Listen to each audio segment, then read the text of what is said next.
Hey, John here. I've got a stealth project to show you. Something that's a little quick thing I whipped up. You're looking right at it and probably can't see it. It's, let me move it over here. Maybe you can see it better.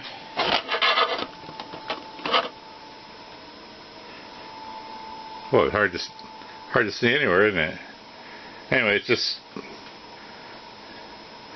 a couple of hinges and 3 pieces of plastic so we can have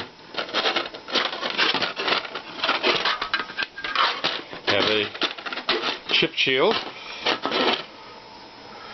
either on the mill or the lathe, and a couple of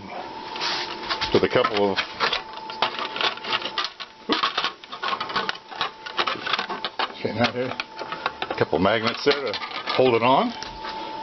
That's not quite where it goes, but you get the point.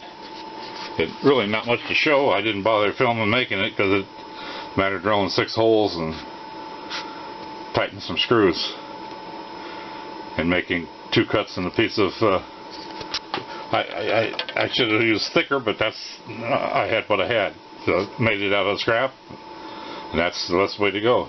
Cost me nothing other than money I'd already spent for other stuff, leftover stuff from other projects. Anyway, that's a good thing to build if you got the time and the material hanging around. Those hot chips off of you.